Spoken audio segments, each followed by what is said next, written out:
बातमी आहे ओबीसी उपसमितीच्या बैठकीसाठी बावनकुळे आणि भुजबळ मंत्रालयात दाखल झाले। थोड्याच वेळात ओबीसी उपसमितीची बैठक सुरू होणार आहे। ओबीसी उपसमितीची ही बैठक होती आहे आणि बावनकुळे आणि भुजबळ मंत्रालयामध्ये या बैठकीसाठी आता दाखल झाले असल्याचं कळतंय। त्या दरम्यानची आपण ही दृश्य सुद्धा पाहू शकतोय। अगदी काही वेळातच मंत्रालयामध्ये ओबीसी उपसमितीची बैठक सुरू होणार आहे। एकंदरीत आपण जर बघितलं तर 12 मागण्या या मान्य करण्यात आलेल्या आहेत आणि त्यानंतर आता उपसमिती गठीत करण्यात आली आणि या उपसमितीमध्ये या 12ही मागण्यांसंदर्भात आता चर्चा केली जाणार आहे आणि कशा प्रकारे अंमलबजावणी केली जाऊ शकते या संदर्भात देखील चर्चा आजच्या या बैठकीमध्ये होणार आहे।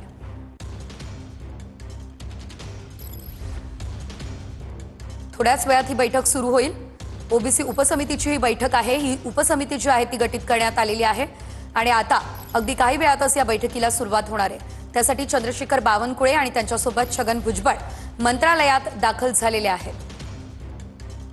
मंत्री बावनकुळे यांच्या अध्यक्षतेखाली ही बैठक खरं तर होणार आहे आणि याच्या 12 मागण्या ओबीसींच्या मान्य केलेल्या आहेत। त्या 12 मागण्यांसंदर्भात अंमलबजावणीसाठी चर्चा जी आहे ती आता या बैठकी दरम्यान केली जाईल।